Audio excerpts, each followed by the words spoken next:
Hello बच्चों, let's read the question. Use the following data to calculate.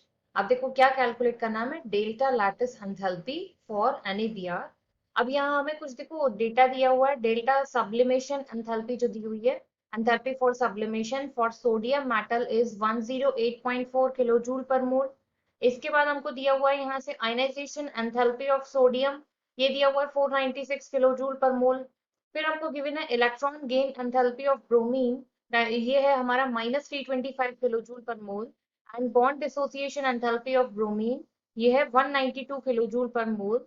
And enthalpy of formation for NaBr in solid is equal to -360.1 kilo joule per mole. तो यहाँ से इस question में हमारा की concept क्या कहता है कि हमको यहाँ पर कैलकुलेट करना है लैटिस एंथैल्पी.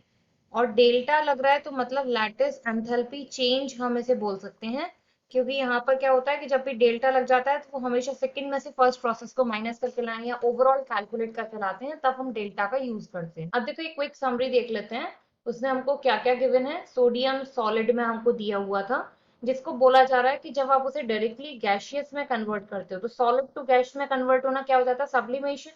तो सब्लिमेशन के टाइम पर उसने हमको यहाँ एंथैल्पी कितना दिया हुआ है, 108.4 किलो जूल पर मोल. इसके बाद हमसे कहा जा रहा है कि जब इसे आप गैसेस में, यानी कि ये गैसियस फॉर्म में था ही, अब इसे आप आयंस में कन्वर्ट कर रहे हो. तो आयन में कन्वर्ट करने का मतलब है कि इसका इलेक्ट्रॉन को बाहर निकाला गया है, तो मिनिमम एनर्जी जो रिक्वायर्ड होती है उसे हम आयनाइजेशन एंथैल्पी कहते हैं. तो ये हमको यहाँ पर कितना दे रखा है, 496 किलो जूल पर मोल. इसके बाद नेक्स्ट अगर हम बात करें, वो हमसे क्या कह रहा है यहाँ पर कि जो ब्रोमीन का मॉलिक्यूल है, डेट इज हाफ Br2 ले लेते हैं, एक ब्रोमीन के लिए बात हो रही है. तो यहाँ पर एक ब्रोमीन के एटम के लिए जो आपका एंथैल्पी ऑफ फॉर्मेशन है डेल्टा FH, ये कितना है यहाँ से -360.1.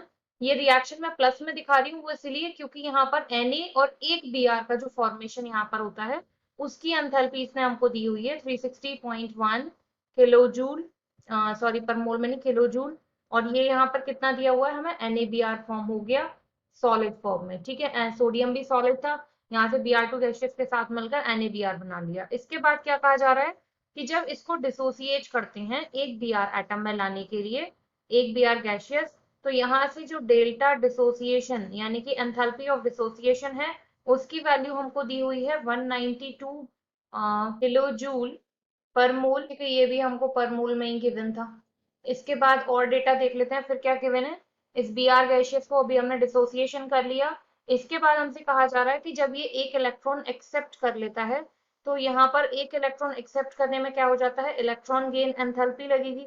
तो वो जो इलेक्ट्रॉन गेन एंथैल्पी है वो हमें दिया हुआ है -325 किलो जूल पर मोल. इसके बाद हमसे कहा जा रहा है कि जब ये दोनों आपस में यहाँ से फॉर्म कर लेते हैं, यानी कि Na और Br, तब जो यहाँ पर एनर्जी होती है उसे हम बोलते हैं लैटिस एंथैल्पी. ये जो आपका लैटिस एंथैल्पी है, इसे हम -U से भी रिप्रेजेंट कर सकते हैं, और डेल्टा जो आपका यहाँ पर लैटिस एंथैल्पी H की फॉर्म में दिया है वो भी हम कैलकुलेट कर सकते हैं. ठीक है, तो ये बेसिकली क्या हम मांग रहा है, यहाँ जो आपने जो NaBr लिया किया है, इसके टाइम पर जो लैटिस एंथैल्पी यहाँ पर यूज होगी, वो हमको कैलकुलेट करनी है. वापस अपनी फर्स्ट स्लाइड पर चलते हैं सारी वैल्यूज को देखने के बाद. तो अब देखो हम लोग यहाँ से क्या अप्लाई करेंगे, हम अप्लाई करेंगे हैस लॉ. हैस लॉ क्या कहता है कि आप किसी भी अपने रिएक्टेंट से प्रोडक्ट को चाहे डायरेक्टली फॉर्म करें, चाहे उसे किसी भी इनडायरेक्टली फॉर्म करें, डिफरेंट डिफरेंट प्रोसेस के थ्रू होते हुए, जो एंथैल्पी चेंज है वो हमेशा सेम रहेगा. तो इसका मतलब जो आपका यहाँ पर फॉर्म कर रहे हैं आप NaBr, वो जो उसका एंथैल्पी वहां पर यूज होगा वो किस किस के इक्वल हो जाएगा, सबसे पहले हमने सब्लिमेशन किया था तो उसका, प्लस हमने फिर किया था आयनाइजेशन एंथैल्पी, तो आयनाइजेशन एंथैल्पी का भी सम करेंगे, प्लस फिर हमने Br का क्या किया था, डिसोसिएशन किया था, तो डिसोसिएशन एंथैल्पी. फिर हमने क्या किया था, Br को इलेक्ट्रॉन गेन एंथैल्पी के थ्रू उसको Br नेगेटिव में कन्वर्ट किया था, तो उसकी एंथैल्पी, और प्लस जब इन दोनों को हम यहाँ सम करेंगे तो ये जो इंटरनल एनर्जी या फिर जो लैटिस एंथैल्पी है वो यहाँ पर इंक्लूड होगा.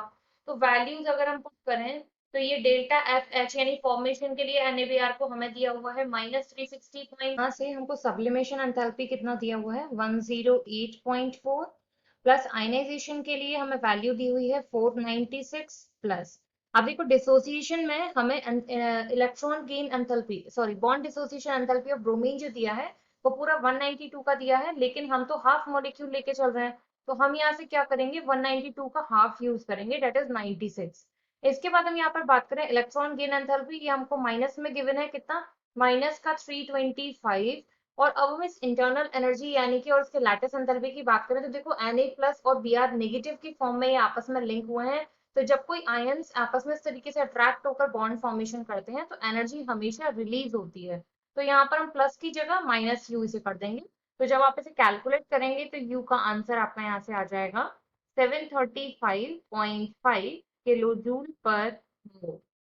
यही आपकी हो जाती है यहाँ से lattice enthalpy. I hope you understood well. Thank you.